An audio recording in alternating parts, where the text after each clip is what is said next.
चलिए बच्चों, good evening. Good evening. आप सभी गणित में अभी तक भिन्न संख्या यानी संख्याएं, प्राकृत संख्या, पूर्ण संख्या, इसके बाद जो है लसा, मासा, लासा क्या कहते हैं? लोवेस्ट कॉमन मल्टीप्लाई, उसे कहते हैं लघुत्तम समापवर्त। मस महत्तम समापवर्तक, इसे अंग्रेजी में कहते हैं हाईएस्ट कॉमन फैक्टर, HCF। इसके बाद आप लोगों ने वर्गमूल पढ़ा। वर्गमूल के द्वारा ही बहुत सारी चीजें, वर्गमूल के पहले आप लोगों ने अभाज्य गुणनखंड को पढ़ा। अभाज्य गुणनखंड के उसी में सम संख्या विषम संख्या भी पढ़ा, अभाज्य संख्या पढ़ा। जब अभाज्य गुणनखंड आप लोग समझ गए हैं तो अभाज्य गुणनखंड से लासा भी निकलता है, मासा भी निकाला जाता है, वर्गमूल भी निकाला जाता है। अब उसके आगे आता है घनमूल। जब कोई संख्या पूर्ण होती है तब उसका वर्गमूल जो है पूर्ण संख्या में आता है, नहीं तो दशमलव में आता है। ठीक है, बताए थे जब कोई संख्या पूर्ण होगी तो उसका जो है वर्गमूल पूर्ण संख्या में आएगा। जैसे 2 का वर्गमूल 4 का वर्गमूल 2, लेकिन 2 का वर्गमूल हमको निकालना हो तो वह दशमलव में आ जाएगा, क्योंकि 2 पूर्ण संख्या नहीं है। आज आप लोग वर्गमूल के बाद घनमूल आता है। घनमूल इसे अंग्रेजी में क्यूब रूट कहते हैं। क्या कहते हैं? Cube root.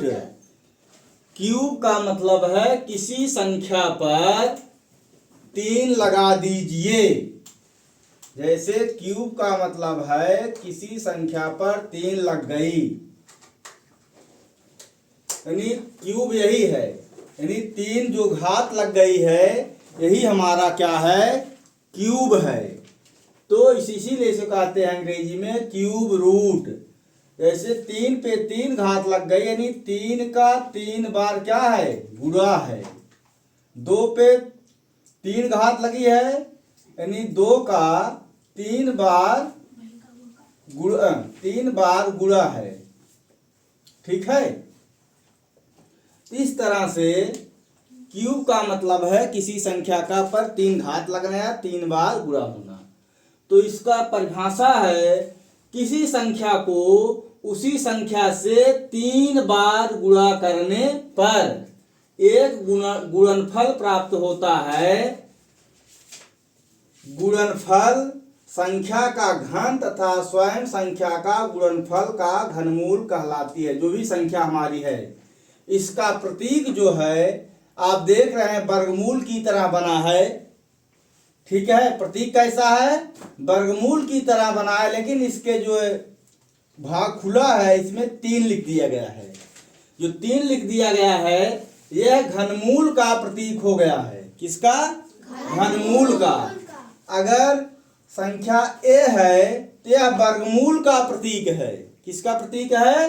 वर्गमूल का। अगर यही 3 लग गया तो एक घनमूल का प्रतीक हो जाएगा। ठीक है, प्रतीक को आप लोग भूलिएगा नहीं घनमूल और वर्गमूल में। घनमूल में जो है प्रतीक इस तरह से होता है, घनमूल में वही संख्या में 3 लिख दिया जाए जैसे यहाँ लिखा गया है। ठीक है, अब जैसे हमारी संख्या है 5, एक संख्या 5 है। अब 5 में हम 3 बार का क्या क्या आ रहा है? 3 बार गुणा करते हैं। 1 2 3 नहीं, 5 का ही 3 बार। बराबर। अब कितना आ जाएगा? 5 पचहा 25, 25 पंजे 125। क्या आ गया? 125 आ गया। ठीक है। तो संख्या 5 का 3 बार गुणा किए तो गुणनफल कितना आया? 125। 125 स्वयं उस संख्या का क्या है? गुणनफल है। स्वयं संख्या क्या हमारी? 5 है, गुणनफल है। अब उस संख्या का घनमूल, यानी जो संख्या हमारी गुणनफल में प्राप्त हुई है, उस संख्या का घनमूल क्या होगा? तो घनमूल निकालने के लिए जो अभी तक पढ़ते आए हैं अभाज्य गुणनखंड, तो गुणनखंड विधि से निकाला जाता है घनमूल। अब हम इसको निकालेंगे 125 का। ठीक है। 5 से देखिए, क्योंकि 5 है, 2 से कटेगा नहीं। ठीक है। या 3 से कटे या 5 से कटे, तो यहाँ 3 चौक 3 से नहीं कटेगा, 5 से कटेगा। इससे 5 से 5 दूनी 10। जैसे 5 दूनी 10, यहाँ 10 में जैसे 125 है। आपको नहीं आ रहा तो 5 का भाग दीजिए। 5 दूनी 10। यहाँ आ गया 2, 2 यही जो यहाँ बार आया यहाँ लिख दीजिए। फिर यहाँ 5 आ गया, 50 25। तो यहाँ भाग इसी प्रकार जो है यहाँ 5 आ गया। 5 दूनी 10, 10 में 12 में से 10 गए 2, फिर ये 5 उतर गया, 50 25। इस तरह से। अब 5 पंजे 25, 5 पंजे 1, 5 चक्के 5। अब हो गया, यही आ गया 125 का घनमूल हो जाएगा 5 गुणे 5 गुणे 5। 5 गुणे 5 गुणे 5। तो घनमूल में क्या, वर्गमूल में क्या था? वर्ग 2 संख्या का गुणनफल होता है। कितने का? 2 संख्या का। जैसे कह दिया जाए 5 का वर्ग, 5 गुणे 5 बराबर 25। ठीक। तो घनमूल में जो है 3 संख्या का गुणा होता है, तब ये 5 जो है 5 इसमें क्या हो जाएगा? 2 जोड़ा 2 का बनता है। वर्गमूल में जोड़ा कितने का बनता है? 2 का। ठीक है। 2 का संख्या बनता है, तो 5 है तो यहाँ 5 हो जाएगा। यानी 25 का घनमूल क्या हो जाए, वर्गमूल क्या हो जाएगा? 5। ठीक है। तो इसमें क्या है? जोड़ा घनमूल में 3 का जोड़ा बनता है। कितने का? 3 का। इसलिए 5, 1 2 3 है तो 1 जोड़ा बन गया। तो 3 का जब जोड़ा बनेगा तो 1 उतरेगा। क्या उतरेगा? 5। तो नहीं 125 का घनमूल हमारा क्या हो गया? 5। 125 का घनमूल क्या हुआ? 5। अब जैसे 27 है, क्या है? 27 अब कह दिया जाए 27 का घनमूल निकालिए। तो 27 का घनमूल निकालने के लिए 27 को हमने लिख दिया। अब इस पे जो है क्या करेंगे? इसको काटेंगे। 2 से नहीं कटेगा, 3 से कटेगा। 3 9 27, 3 त्रिका 9, 3 एक्के 3। अब 27 का हो जाएगा 3 गुणे 3 गुणे 3। अब जोड़ा कितने का बनेगा? 3 का। तो आ गया 1 3 उतरेगा। ठीक है। 1 3 उतरेगा।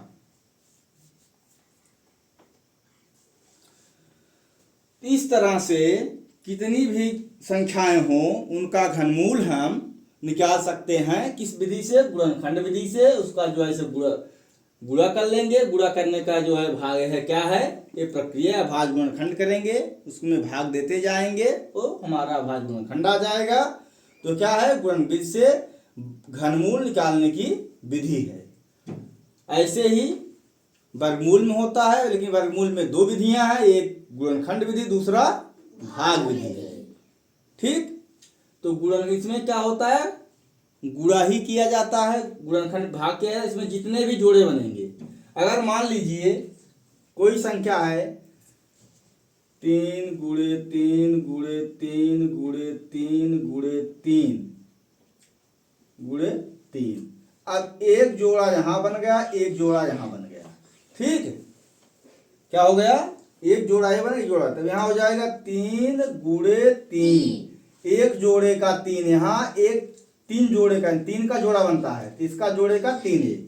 अब मान लो कितने का घनमूल निकल रहा है, 3 त्रिका 9, 9 त्रिक 27 और 27 तिहाइयाँ, 3 सतह 21, 3 दूनी 6, 3 दूनी 6, 6 दो 81, 81 तिहाइयाँ, 3 एक के 3, 3 8 24, फिर तिक्का 3 त्रिका 9, 3 चौक 12, 3 दूनी 6 1, 727, 727 का घनमूल निकल रहा, देखिए अब 27 729 है, 729। अब ये देखो 3 से कटेगा ही, 3 दूनी 6, एक आया, 3 चौक 12, फिर 3 त्रिका 9, अब फिर 3 से 3 8 24, 3 एक के 3, 81 आ गया। अब 3 दूनी 6, 3 सते 21, 3 9 27, 3 त्रिका 9, 3 एक के 3, इसमें कई 3 आए, 1 2 3 4 5 6, यहाँ हमने 6 लिख करके बताया था। अगर इतनी बड़ी संख्या आती है तो उसका एक जोड़ा ये हो गया 3, एक जोड़ा ये होगा 3, इसका घनमूल कितना हो गया, 3 त्रिका 9, यानी 729। क्या हो गया संख्या हमारी, 729। 729 का घनमूल 9 हुआ, क्योंकि इसमें कई जोड़े बन रहे हैं, 2 जोड़े, 3 संख्याओं का जोड़ा बन रहा है। कितनी संख्याओं का, 3 संख्याओं का। तो 3 संख्या, एक जोड़ा 3 उतरेगा, फिर दूसरी जोड़ा 3 है तो उसका एक 3 है उतरेगा, 3 त्रिका 9। इस तरह से घनमूल जो है जितनी भी संख्याओं का हम बनाएंगे, निकालेंगे, तो जोड़ा 3 का बनता है। ठीक है, तो आज का ये टॉपिक घनमूल जो है खत्म हुआ। अब आगे के चैप्टर में घनमूल हो गया, अब दूसरा टॉपिक हमारा शुरू होगा,